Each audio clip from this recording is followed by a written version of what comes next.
চলমান জুলহিজ্জা মাস হলো আরবি ক্যালেন্ডারের শেষ মাস। এই মাসের মাধ্যমে মানুষ একটি বছরকে বিদায় জানায় এবং পরবর্তী নতুন একটি বছরকে স্বাগত জানায়। এই জন্য আল্লাহ এবং তার রাসূল সাল্লাল্লাহু আলাইহি ওয়াসাল্লাম এই শেষ মাসে কিছু আমল আমাদের জন্য বিধিবদ্ধ করেছেন। এই আমলগুলো করার মাধ্যমে যদি আমরা এই মাসটাকে বিদায় জানাতে পারি এবং নতুন বছরকে স্বাগত জানাতে পারি, আল্লাহ তাবারাকা ওয়া তাআলা আমাদের সকলের আমল নামায় জিহাদের সমতুল্য নেকি লিখে দেবেন। এখন এই আমলগুলো করার আগে আপনাকে জানতে হবে আমলগুলো কি।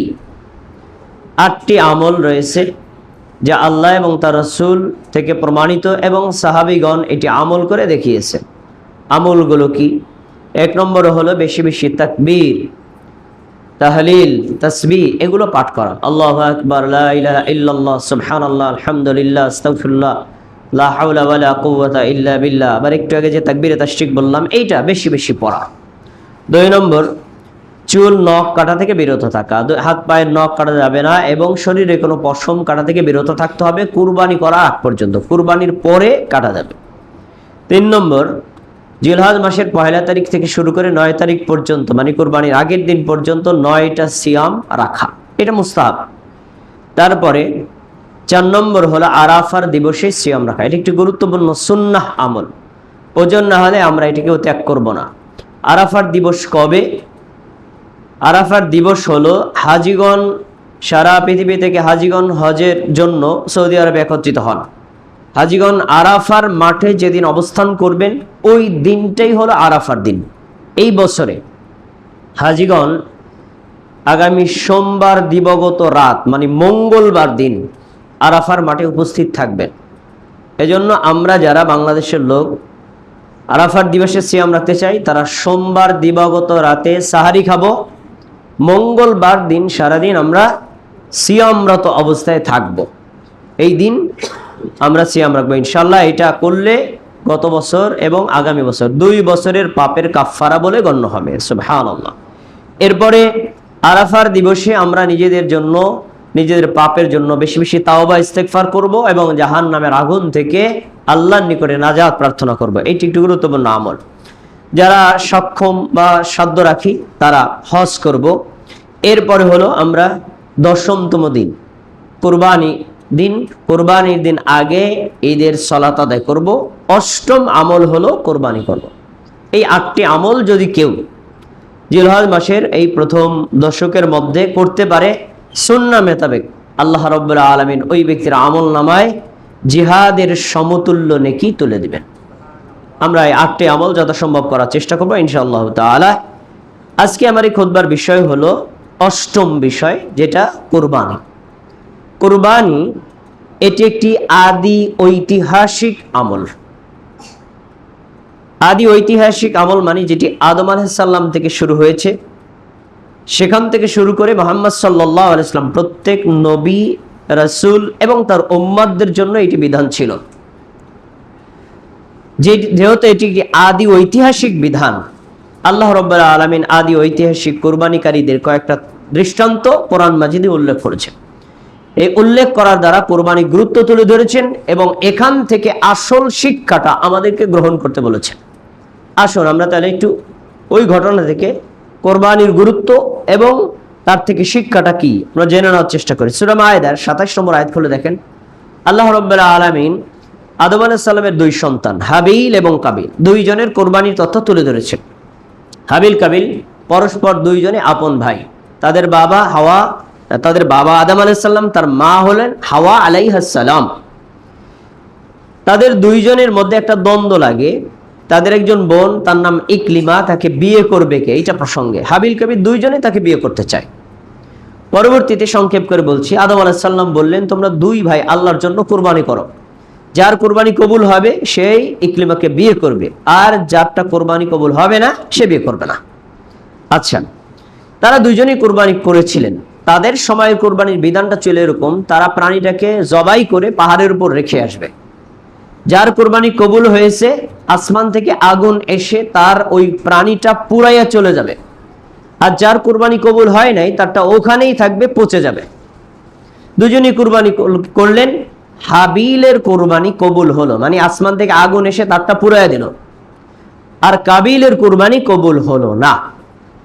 যখন হাবিলের কোরবানি কবুল হলো আর কাবিলেরটা কোরবানি কবুল হলো না, কাবিল রাগ করে হিংসার বশবর্তী হয়ে হাবিলকে বলছে, লাআকতুলান্নাকা, আমি অবশ্যই তোকে হত্যা করব। যখন এই কথা কাবিল তার হাবিলকে বলছে, তখন হাবিল বিনয়ের স্বরে তার ভাইকে বলছে, ভাই তুমি যদি আমাকে হত্যা করো তাহলে তো তোমার কোরবানি কবুল হবে না, আর না করলেও হবে না। কোরবানি কবুল হওয়ার সাথে হত্যার কোনো সম্পর্ক নাই। কিসের সম্পর্ক? তিনি বলছেন, ইন্নামা ইয়াতাকাব্বালুল্লাহু মিনাল মুত্তাকিন। আমার হৃদয়ের ভাই, তোমার কোরবানি কবুল করার জন্য আমাকে হত্যা করলে কোনো লাভ হবে না। তুমি জেনে রাখো, যারা মুত্তাকি, যারা তাকওয়াবান, যারা আল্লাহকে ভয় করে, আল্লাহ কেবল তাদের কোরবানি কবুল করে। তুমি যদি আল্লাহকে ভয় করো, আল্লাহ তোমার কোরবানি কবুল করবেন। আর যদি তুমি আল্লাহকে ভয় না করো, তাহলে তোমার কোরবানি কবুল হবে না। আমরা এখান থেকে একটা শিক্ষা পাই, যারা মুত্তাকি তাদের কোরবানি কবুল হয়, যারা মুত্তাকি নয় তাদের কোরবানি কবুল হয় না। একটা বিষয় থেকে আল্লাহ আমাদের বাঁচাইছে, সেটা কি? আদম আলাইহিস সালামের জামানায় কার কোরবানি কবুল হয়েছে আর হয় নাই একেবারে সচক্ষে দেখার সুযোগ ছিল। বর্তমানে আমাদের সমাজে এই সুযোগ আছে? যদি এই সুযোগ থাকতো তাহলে বুঝতে পারতেন, বহু পীর, বহু আলেম, বহু বুজুর্গ, বহু মুফতি, বহু মাওলানা, বহু খতিব, বহু তাকওয়ানবান ব্যক্তি, যাদেরকে আমরা বাহ্যিক দৃষ্টিকোণ থেকে বহু আল্লাহওয়ালা মনে করি, কিন্তু তাদের কুরবানি কবুল হয়নি। আল্লাহ বাঁচাইছেন, ওইটা আল্লাহ হাইড করে রেখেছেন। কিন্তু হাইড থাকলেও আপনি এটাকে ইন্ডিকেট করে বের করে আপনার তাকওয়াটাকে অবলম্বনের মাধ্যমেই কুরবানি দিবেন। 2 নম্বর শিক্ষা, আল্লাহ রাব্বুল আলামিন আরেকটি কুরবানির ইতিহাস তুলে ধরেছেন আমাদের শিক্ষার জন্য। ইব্রাহিম আলাইহিস সালাম এবং ইসমাঈল আলাইহিস সালাম, ঘটনার মধ্যে সবই জানা। আমি শুধুমাত্র ঘটনা মূল কথা ইঙ্গিত দিয়ে শিক্ষাটা তুলে ধরব। সূরা সাফফাতের 99 থেকে শুরু করে 111 নম্বর আয়াত খুলে দেখেন। ইব্রাহিম আলাইহিস সালাম এবং তার ছেলে ইসমাঈল আলাইহিস সালামের কুরবানির ইতিহাস আল্লাহ তুলে ধরেছেন। সারসংক্ষেপ কথা হলো, আল্লাহ স্বপ্নে দেখান ইব্রাহিমকে, তুমি তোমার সন্তানকে কুরবানি করো। তখন তিনি তার সন্তানকে বললেন, বাবা আমি তো দেখছি তোমাকে জবাই করছি, তোমার মতামত কি? ছেলে সাথে সাথে বলছে, আল্লাহর আদেশ করেন। পরে তার স্ত্রীকেও জানালেন, হাজরা আলাইহিস সালামকে জানিয়ে নিজের সন্তানকে কুরবানি করার জন্য নিয়ে গেলেন। অতঃপর যেখানে কুরবানি করবেন সেই জায়গাতে গিয়ে ইসমাঈল আলাইহিস সালাতু ওয়াস সালামকে কাত করে শোয়ালেন। আর ইব্রাহিম আলাইহিস সালাম নিজের হাতে ছুরি নিয়ে সন্তানকে জবে করবেন। কাত করে শোয়াইছেন আর জবে করবেন। এই দৃশ্য অবলম্বন করার পরে আসমান থেকে মহান আল্লাহ বলছে, ওয়ানাদাইনাহু আইয়া ইব্রাহিম কদ সাদ্দাকতার রুইয়া ইন্না কাযালিকা নাজজিল মুহসিনিন। আমি ইব্রাহিমকে ডেকে বললাম, ইব্রাহিম সন্তানকে জবাই করা দরকার নেই, সন্তানকে উঠায় নাও, বরং তদস্থলে আমি তোমাকে একটা দুম্বা দেই, এইটাকে বিসমিল্লাহ আল্লাহু আকবার বলে জবাই করো। কারণ তোমার সন্তানকে জবাই করা আমার উদ্দেশ্য ছিল না, উদ্দেশ্য ছিল তোমার মনকে পরীক্ষা করা। 80 বছর প্লাস হওয়ার পরে তোমার নিঃসন্তান অবস্থায় একটা সন্তান দিলাম, এত আদরের সন্তানকে বললাম আমার জন্য জবাই করো, তুমি জবাই করো কি না এটা দেখা উদ্দেশ্য। পরীক্ষায় পাস, 100তে 100 নম্বর। এবার সন্তান ইসমাইলকে আমার পরীক্ষা করার উদ্দেশ্য ছিল, তাকে আমি দিয়েছি, তার জীবনটা আমার, তার সবকিছুই আমার। সে আমার জন্য নিজের জীবনটা উৎসর্গ করে কিনা, আমার আদেশের সামনে আত্মসমর্পণ করে কিনা। ইসমাইলও পাস, নম্বর 100তে 100। তাকে জবাই করা আমার উদ্দেশ্য না, বরং তদস্থলে তোমরা এই দুম্বাটা জবাই করে দাও, বাস জবাই হয়ে গেছে। আচ্ছা, এবার এখান থেকে শিক্ষাটা কি? শিক্ষা হলো, আসলে কি আল্লাহ তাবারক ওয়া তাআলা ইসমাইলকে জবাই করাতে চেয়েছিলেন?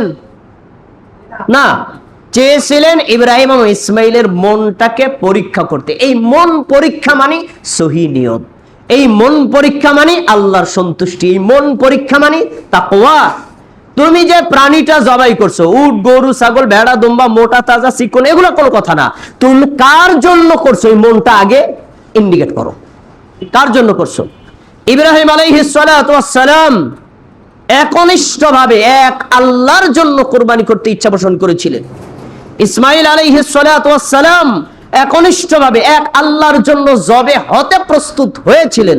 বাস আল্লাহ তাদের কুরবানি কবুলও করেছেন এবং তাদেরকে 100-তে 100 নম্বর দিয়েছিলেন, শতভাগ তারা নেকি পেয়েছিলেন। এবার আপনি এবং আমি যখন কুরবানি করব, আমাদেরকে আগের মনটা স্থির করতে হবে আমি কার জন্য কুরবানি করছি। মাংস খেতে সমাজের মানুষ প্রশংসা করবে, এলাকার মানুষ দেখবে আমার প্রাণীটা উত্তম, মানুষ আমাকে নিয়ে আলোচনা সমালোচনা করবে, আমি ভাইরাল হব, এই ধান্দায় কুরবানি করতেছো নাকি এক আল্লাহর জন্য? যদি আল্লাহর জন্য হয় তাহলে তোমার কুরবানি কবুল হবে। এটা হলো মেইন শিক্ষা। প্রিয় ভাইরা আমার, এজন্য আমাদের সবাইকে কুরবানি করার আগে আমাদের মনটাকে স্থির করে নিতে হবে, আমাদের সহি নিয়ত করতে হবে। এ বিষয়ে আল্লাহ 2টি আয়াত উল্লেখ করেছেন। এক, সূরা আনাম 162 নম্বর আয়াত। আল্লাহ তাবারাকা ওয়া তাআলা আমাদের নবীকে বলছেন, কুল, তুমি বলো, ইন্না সালাতি ওয়া নুসুকি ওয়া মাহইয়ায়া ওয়া মামাতি লিল্লাহি রাব্বিল আলামিন। নিশ্চয়ই আমার সালাত, আমার কুরবানি, আমার জীবন, আমার মরণ বিশ্বের প্রতিপালক আল্লাহর জন্য নিবেদিত। 4টা বিষয়। সালাত আল্লাহর জন্য, কুরবানি আল্লাহর জন্য, জীবন আল্লাহর জন্য, মরণ আল্লাহর জন্য। জীবন মরণের মাঝখানের সময়টা এটা কার জন্য? এটাও আল্লাহর জন্য। এক কথায় আমার যাবতীয় কর্ম নিবেদিত হবে এক আল্লাহর জন্য। এখানে আমরা 2 নম্বর পয়েন্টটা যেটা পাই, আল্লাহ তার নবীকে শিক্ষা দিচ্ছেন, তুমি বলো আমার কুরবানি আল্লাহর জন্য। এবার আমাদের কুরবানি কার জন্য হবে বলেন? আল্লাহর জন্য। তাহলে এটা আমাদেরকে ইন্ডিকেট করে নির্ধারিত করতে হবে আল্লাহর সন্তুষ্টির জন্য। এরপরে কুরবানি করেন আপনি এবং আমি। আমরা প্রাণী কুরবানি করি, উট, গরু, ছাগল, ভেড়া, দুম্বা। তো এই প্রাণীগুলোর রক্ত, মাংস, চামড়া, পেটা অথবা অন্য যে কোনো বস্তুই বলেন, কোনো কিছুই কিন্তু আল্লাহ ব্যবহার করেন না, আল্লাহ গ্রহণ করেন না। বরং আল্লাহ রাব্বুল আলামিন একটা গোপন বস্তু গ্রহণ করেন। এই গোপন বস্তুগুলো সম্পর্কে অনেক মুসলিম সচেতন না। সূরা হজের 37 নম্বর আয়াতে আল্লাহ রাব্বুল আলামিন এই বিষয়ে বলেছেন, লা ইয়ানালাল্লাহু লুহুমুহা ওয়ালা দিমাউহা ওয়ালাকিন ইয়ানালুহুত তাকওয়া মিনকুম। তোমরা যে প্রাণীটা জবাই করো, এই প্রাণীর গোশত আল্লাহর কাছে যায় না, এই প্রাণীর মাংস আল্লাহর কাছে যায় না, এই প্রাণীর রক্ত আল্লাহর কাছে যায় না, চামড়া সহ যা কিছু বলো সবই তোমরা ব্যবহার করো। আল্লাহ একটা জিনিস নেন, কি? ওয়ালাকিন ইয়ানালুহুত তাকওয়া মিনকুম। যারা কুরবানি করতেছো তাদের অন্তরের, হার্টের, হৃৎপিণ্ডের ইচ্ছা কার সন্তুষ্টির জন্য, কার টার্গেটের জন্য, এই তাকওয়াটাই আল্লাহর কাছে পৌঁছে যায়। সুবহানাল্লাহ। তাহলে বোঝা যাচ্ছে কুরবানি করার আগে কুরবানি দাতার হৃদয়টাকে আগে কুরবানি করতে হবে, কুরবানি করার আগে তার মনটাকে কুরবানি করতে হবে, কুরবানির পশু কেনার আগে তার নিয়তটাকে বিশুদ্ধ করে নিতে হবে।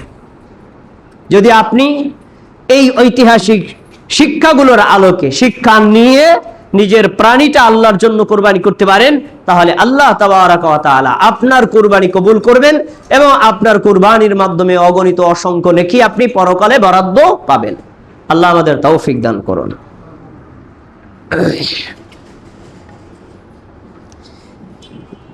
إن الحمد لله نحمده ونستعينه ونستغفره ونؤمن به ونتوكل عليه ونعوذ بالله من شرور أنفسنا من يهد الله فلا مضل له ومن يضلله فلا هادي له وأشهد أن لا إله إلا الله وأشهد أن محمدا عبده ورسوله فيا أيها المسلمون قال الله سبحانه وتعالى في القرآن المجيد أعوذ بالله من الشيطان الرجيم بسم الله الرحمن الرحيم إن الله وملائكته يصلون على النبي يا أيها الذين آمنوا صلوا عليه وسلموا تسليما اللهم صل على محمد وعلى آل محمد كما صليت على إبراهيم وعلى آل إبراهيم إنك حميد مجيد اللهم بارك على محمد وعلى آل محمد كما باركت على إبراهيم وعلى آل إبراهيم إنك حميد مجيد وارض اللهم عن الصحابة أجمعين خصوصا منهم الخلفاء الراشدين منهم أبي بكر وعمر وعثمان وعلي رضي الله تعالى عنهم وعن التابعين ومن تبعهم إلى يوم الدين।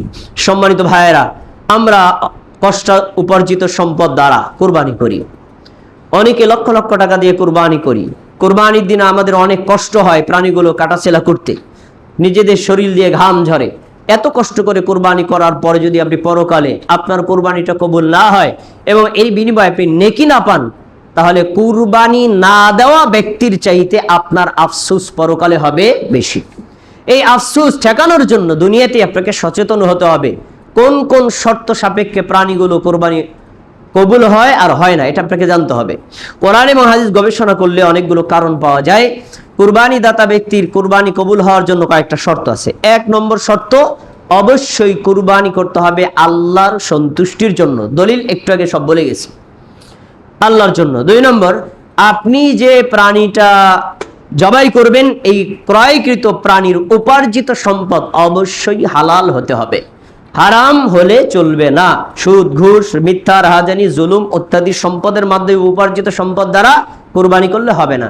সুনানে তিরমিজির 1 নম্বর হাদিস খুলে দেখেন, রাসূল সাল্লাল্লাহু আলাইহি সাল্লাম বলেছেন, ওযু ব্যতীত সালাত যেভাবে হয় না, হারাম উপায়ে উপার্জিত সম্পদ আল্লাহর রাস্তায় দান করলেও কবুল হয় না। তাহলে আপনি যে কুরবানি করছেন সেই প্রাণীটা অবশ্যই আপনার হালাল উপার্জিত হতে হবে। 3 নম্বর শর্ত হলো আপনাকে 5 ওয়াক্ত মুসল্লি হতে হবে। আপনি যদি 5 ওয়াক্ত সালাত আদায় না করেন, আপনার সালাত আল্লাহর দরবারে কবুল হবে না। সহিহ বুখারীর হাদিসে রয়েছে, রাসূল সাল্লাল্লাহু আলাইহি ওয়াসাল্লাম বলছেন, মান যাবাহা ক্বাবলা আস-সালাত ফাকাদ যাবাহা লিনাফসিহি। যে ব্যক্তি ঈদের নামাজের আগে প্রাণী জবাই করবে, তার এই জবাইটা নিজস্ব খাওয়ার গোশত বা প্রাণী বলে গণ্য হবে, কিন্তু এটা আল্লাহর দরবারে কুরবানির প্রাণী হিসেবে কবুল হবে না। ওমান যাবাহা বা'দা সালাত ফাকাদ তাম্মা নুসুকুহু ওয়া আসাবা সুন্নাতাল মুসলিমিন। এবং যে ব্যক্তি ঈদের নামাজের পরে প্রাণীটা জবাই করবে, তার এই প্রাণীটা একটা পূর্ণাঙ্গ কুরবানি হবে আর মুসলিমদের একটি পূর্ণাঙ্গ সুন্নাত বলে গণ্য হবে। সুবহানাল্লাহ।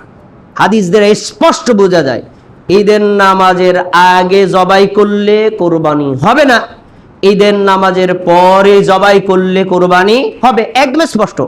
তাহলে কুরবানি কবুল হওয়া না হওয়ার সাথে ঈদের নামাজের সম্পর্ক আছে না নাই? যে লোক ঈদের নামাজই পড়ে না তার কুরবানি হালাত কি বলেন? কুরবানি বাতিল। সহজ উত্তর। আরো একটা আগান, বছরে মাত্র 2 বার আমরা ঈদের সালাত আদায় করি আর দৈনিক 5 ওয়াক্ত ফরজ সালাত আদায় করতে হয়। 2 বছরের 2টা ঈদের নামাজের চাইতে 5 ওয়াক্ত নামাজের গুরুত্ব লক্ষ গুণ বেশি। ঈদের নামাজে যদি না পড়লে তার কুরবানি না হয়, অথবা নামাজ পড়েছে পড়ার আগে জবাই করছে তাতেই যদি কুরবানি না হয়, যে লোকটা 5 ওয়াক্ত নামাজ পড়ে না তার কুরবানি হালাত কি বলেন? উত্তর, তার কুরবানি বাতিল। উত্তর, তার কুরবানি হবে না। কেন হবে না? ও তো মুসলমানই না। মুসলিম বলে পরিচয় দিতে হলে আপনাকে 5 ওয়াক্ত সালাত আদায় করতে হবে।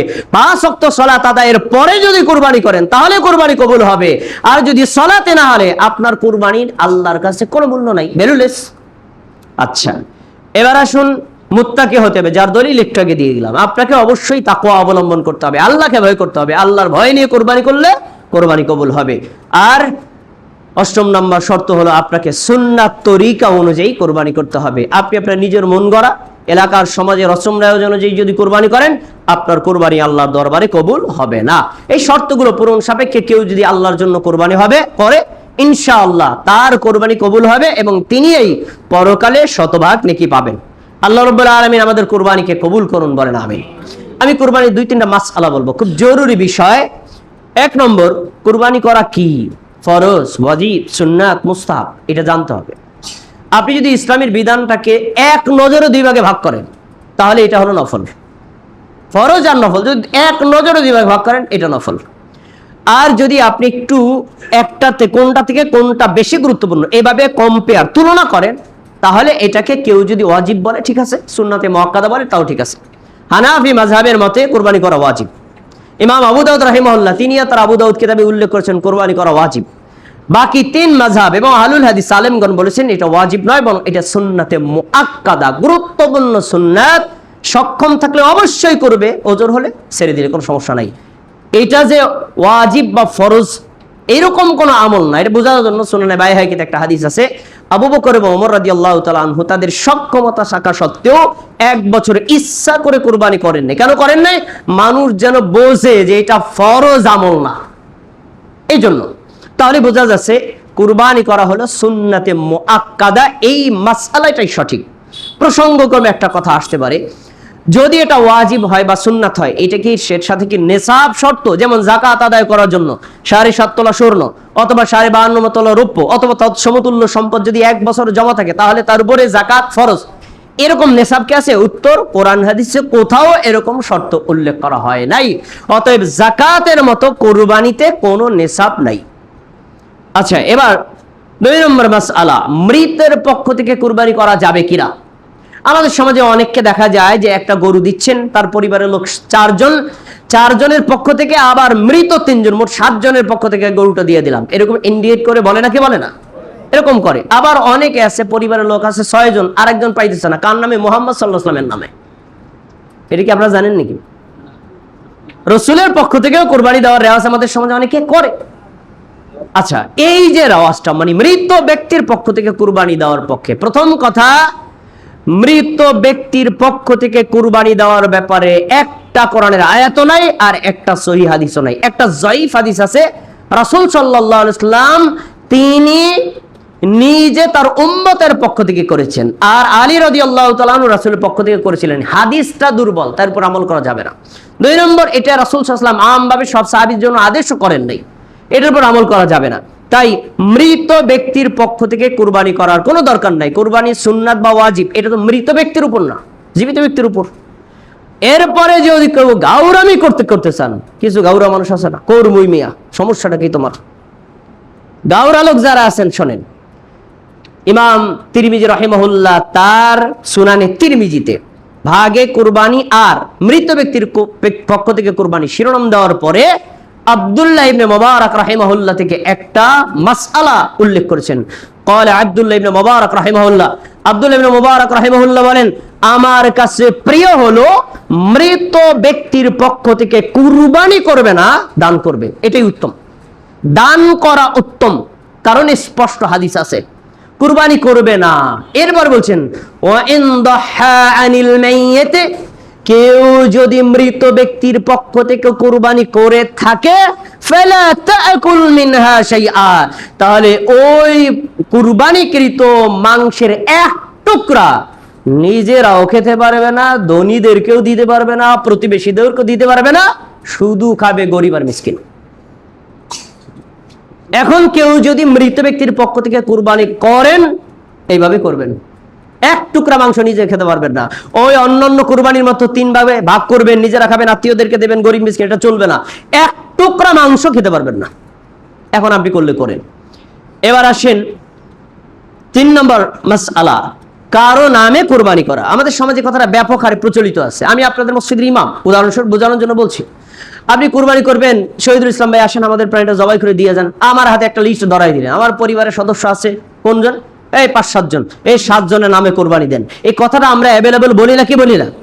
নামে। এই কথাটা ভুল, যদি উদ্দেশ্য খারাপ না।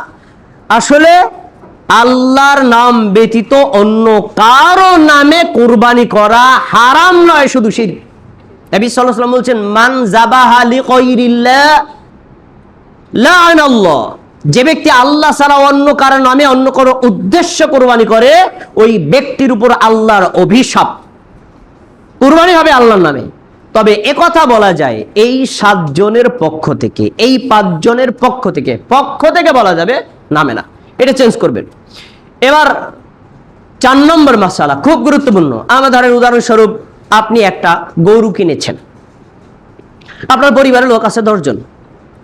তো আমাদের সমাজে যে টেন্ডেন্সি দেখা যায়, ইমাম সাহেব আসেন, গরুটাকে জবাই করে দিয়ে যান, নাম তুলে দিলেন যে আমাদের পরিবারের লোক আছে 10 জন। এই যে 7 জনের নাম দিলাম, এই 7 জনের নামে বা 7 জনের পক্ষ থেকে কোরবানি দেন। 3 জন বাকি রয়ে গেল, ইনশাল্লাহ আগামী বছরে 3 জনের নামে দিব। এইরকম রেওয়াজ আমাদের সমাজে আছে না নাই? এটা হলো ভুল ধারণার ফসল। ইসলামী শরীয়তের আমল এত সহজ, আমরা জটিল করছি। আপনি যদি উট দেন, গরু দেন, ছাগল দেন, ভেড়া দেন, দুম্বা দেন, যাই দেন, একটা প্রাণী যদি দিয়ে থাকেন এবং এই প্রাণীটা জবাই করার পরে আপনার পরিবারে যদি যৌথ পরিবার হয়, একসাথে আয় করে, একসাথে ব্যয় করে, একই পাতিলের খাবার খায়, এই পরিবারের লোক যদি 500 হয়, একটা ছাগল দিলে 500 লোকের পক্ষ থেকে কুরবানি হবে এবং 500 লোকেই কুরবানি নেকি পাবে। সুবহানাল্লাহ। কিন্তু আমরা যখন ইন্ডিকেট করে ভাগ করছি, এটা বোঝার ভুল। দেখেন, আবু আইয়ুব আনসারী রাদিয়াল্লাহু তাআলা আনহুকে জিজ্ঞেস করা হয়েছিল, কাইফা কানাতি দুহা আলা আহদি রাসূলিল্লাহ সাল্লাল্লাহু আলাইহি ওয়াসাল্লাম, হে নবীর সাহাবী, রাসূলের জামানায় আপনারা কুরবানি কেমনে করতেন, আমাদের একটু বলেন তো। সুনান আবু দাউদের হাদিস বলছি। তখন তিনি বলছেন, রাসূলের জামানায় মানুষেরা কুরবানি করত কি, একটা ছাগি মানে মাদি ছাগল, পাটি ছাগল কুরবানি করত, আন মুহাম্মাদিন অথবা আনহু আন আহলি বাইতিহি, তার নিজের পক্ষ থেকে এবং তার পরিবারে যে কয়জন লোক আছে সবার পক্ষ থেকে। একথা বলা নাই যে একটা প্রাণী দিলাম আমার পক্ষ থেকে, বাকি সবাই বাদ রইলা তোমরা আবার আগামী বছর, এরকম না। একটা ছাগল দেন পরিবারের সবার পক্ষ থেকে, একটা গরু দেন পরিবারের সবার পক্ষ থেকে, একটা উট দেন পরিবারের লোক যত আছে সবার পক্ষ থেকে। কত চমৎকার সুন্দর সিস্টেমটাকে আমরা জটিল করে ফেলছি। তার মানে বোঝা যায় আপনার পরিবারের লোক যদি 10 জন হয়, একই সাথে আয় করে, একই সাথে ব্যয় করে, এক পাতিলে খাবার খায়, 10 জনের পক্ষ থেকে ছাগল, ভেড়া, দুম্বা যাই দেন সবাই নেকি পাবে, সকলের পক্ষ থেকে কুরবানি আদায় হয়ে যাবে। সুবহানাল্লাহ। আচ্ছা, এবার আসুন 5 নম্বর মাসআলা, ভাগে কুরবানি দেওয়া জায়েজ কিনা। হাদিস 2 ধরনের এসেছে। কিছু হাদিস এসেছে রাসূল সাল্লাল্লাহু আলাইহি ওয়াসাল্লামের সাহাবায়ে কেরাম, আল্লাহর রাসূল নিজে হুদায়বিয়া সন্ধির সফরে অথবা অন্য সফরে তারা ভাগে কুরবানি করেছেন। আর কিছু হাদিস আছে ভাই আম, রাসূল সাল্লাল্লাহু আলাইহি ওয়াসাল্লাম বলছেন তোমরা গরু 7 ভাগে করতে পারো, উট 7 অথবা 10 ভাগে করতে পারো। এখানে সফর কথাটা উল্লেখ নাই। তাই অধিকাংশ মুহাদ্দিস মনে করেছেন আমরা হাদিসগুলোকে আমভাবে ধরে নিই, তাহলে সফরে হোক অথবা বাড়িতে হোক সকল অবস্থায় ভাগে কুরবানি জায়েজ। আর কিছু ইন্ডিকেট করে বলছেন এখানে যেহেতু সফর কথাটা উল্লেখ আছে, তাহলে সফরও হলে ভাগ করা যাবে, আর সফর না থাকলে নিজের বাড়িতে থাকলে একাই করতে হবে। সক্ষম হলে উট দাও, উট সক্ষম না গরু দাও, গরু সক্ষম না তাহলে ছাগল দাও। কম মূল্যের প্রাণী তো দেওয়ার সুযোগ আছে, তাহলে তুমি কেন ভাগে দেবা? আপনি যে কোনো একটার উপর আমল করতে পারেন। কেউ যদি ভাগে দেয় আমরা নাজায়েজ বলবো না, তবে কথা সত্য, সবাই একমত, ভাগে কুরবানি করার চাইতে একাকী করা সর্বদিক থেকে উত্তম, সর্বদিক থেকে উত্তম। তাই আপনারা চেষ্টা করবেন একা কুরবানি দিতে, এরপরেও যদি সমস্যার কারণে ভাগে দেন আমরা আশা করি ইনশাআল্লাহ আম হাদিসের আলোকে কুরবানি কবুল হবে।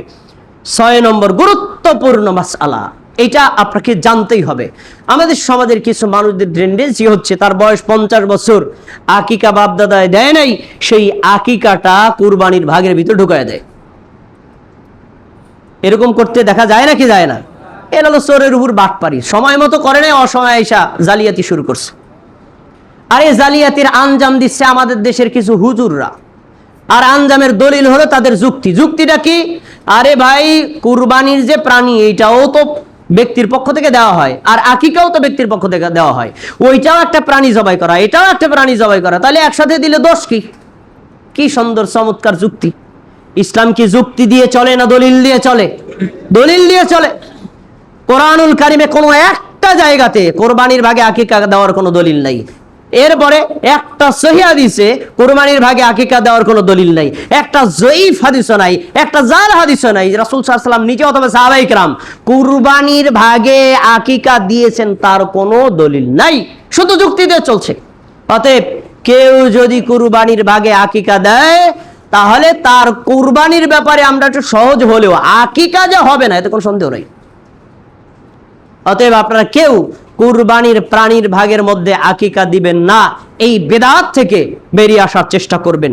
আল্লাহ রাব্বুল আলামিন আমাদের সবাইকে আজকের এই খুতবায় কুরবানির বিধান এবং মাসআলা সম্পর্কে যেগুলো জেনেছি আমাদের সবাইকে আমল করার